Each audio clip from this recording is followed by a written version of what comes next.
Pak polisinya nyampain kalau suami aku tuh udah gak ada, meninggal.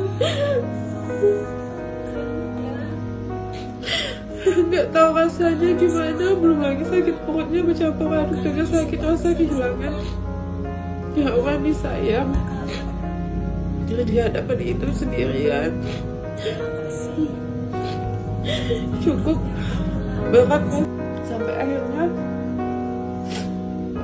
18 hari setelah suami saya meninggal, akhirnya saya melayangkan anak malaikat kecilnya ya selama ini itu ditunggu-tunggu, yang diharapkan sama almarhum.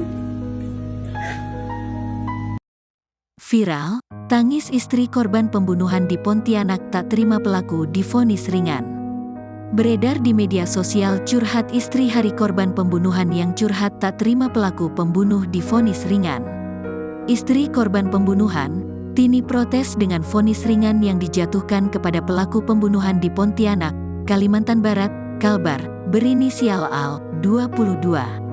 Sosok Tini bahkan mencurahkan isi hatinya dalam sebuah video yang ia unggah di akun TikTok pribadinya, @tini0107.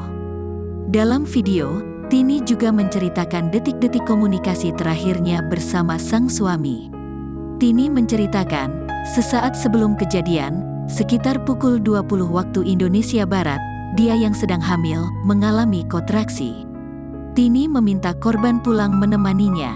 Sekitar pukul 22 waktu Indonesia Barat, Tini kembali merasa kesakitan, lalu menelepon lagi suaminya. Tini merasa akan segera melahirkan.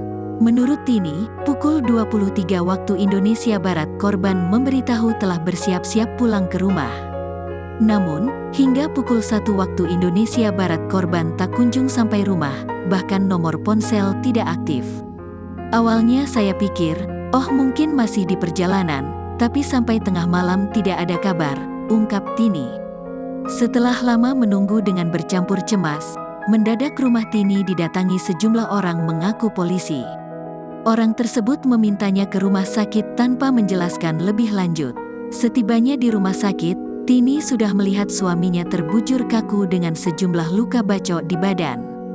Dalam penyelidikan hampir 2 bulan, 2 orang pria berinisial Mi, 21, dan Al, 22, asal Jalan Veteran Pontianak ditangkap.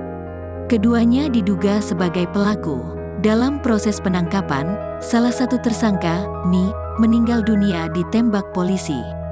Sementara Al menjalani proses persidangan, hakim memvonis pelaku yang masih hidup penjara 8 tahun. Kepala Kejaksaan Negeri Pontianak Julius Sigit Kristanto memastikan pihaknya telah mengajukan banding dalam kasus tersebut.